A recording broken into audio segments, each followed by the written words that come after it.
Vender um imóvel por valor maior do que foi comprado é o que pode ser definido como lucro imobiliário, também chamado de ganho de capital. Basta comparar o valor da venda com o valor da compra, ou seja, se você comprou uma casa por R$400 mil e a vendeu por R$600 mil, seu ganho de capital foi de R$200 mil. O que muita gente não sabe é que uma parcela desse lucro deve ser destinada à Receita Federal e que essa transação também deve ser informada quando chegar o período de declarar o imposto de renda. Neste vídeo, vou falar tudo o que você precisa saber sobre lucro imobiliário, como declarar no imposto de renda, como calcular e quem pode se isentar do pagamento desse tributo.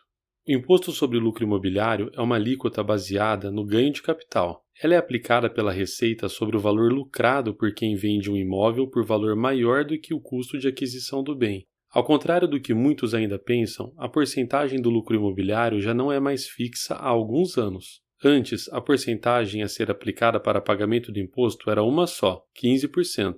Agora, conforme a Lei nº 13.259 de 2016, a alíquota segue a tabela progressiva. Se o lucro imobiliário for de até R$5 milhões, a alíquota a ser paga será de 15% em cima do valor. Se o lucro ficar entre 5 e 10 milhões, corresponde à alíquota de 17,5%. Ficando entre 10 e 30 milhões de reais, a alíquota é de 20%, e acima de 30 milhões, a alíquota de 22,5%.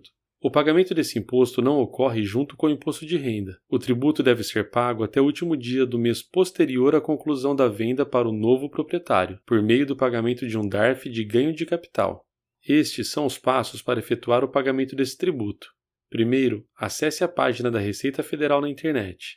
Faça o download do GCAP, o Programa de Apuração de Ganho de Capital. É com ele que você vai calcular o valor do imposto a ser pago. Preencha os dados solicitados, emita o DARF e gere seu boleto para pagamento do tributo. Realize o pagamento no prazo para evitar multas e transfira as informações para a sua declaração de ajuste anual do imposto de renda do próximo ano, e assim o processo está finalizado.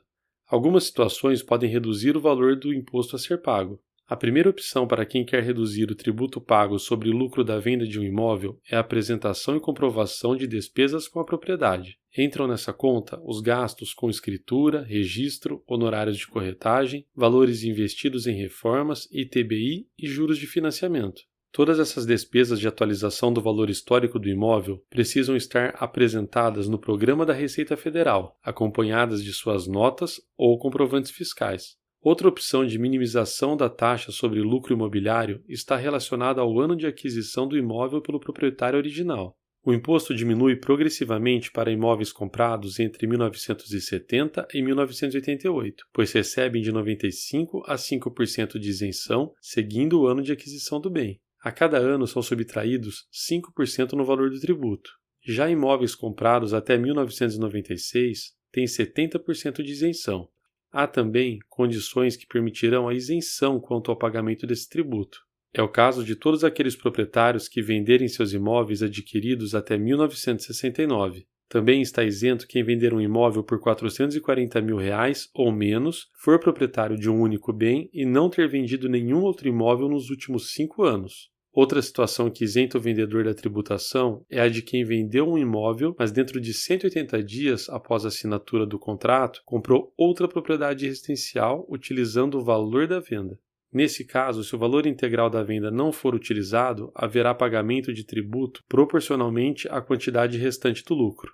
A isenção também ocorre para a venda de imóvel com valor inferior a R$35 mil, assim como para imóvel desapropriado para a reforma agrária, pois nesse caso, o lucro da venda é visto como uma renda da atividade rural, por isso isenta de imposto. E por último, pode ocorrer a isenção de ganho de capital em caso de herança. O recebimento de herança é uma das poucas situações em que a Receita Federal permite atualizar o valor de um imóvel na declaração do imposto de renda do valor original de compra para o valor de mercado. Então, para quem é herdeiro, é importante estudar como funciona o ganho de capital na herança de imóvel para fazer a sua declaração de forma adequada e não perder dinheiro com isso. Entender os detalhes dessa tributação faz parte do pacote obrigatório de conhecimento dos corretores de imóveis. Com essas informações, o profissional intermediador deve orientar seus clientes quanto às obrigações com a Receita, além de contribuir tecnicamente com argumentos sólidos sobre possíveis ganhos e perdas na formulação da proposta de compra.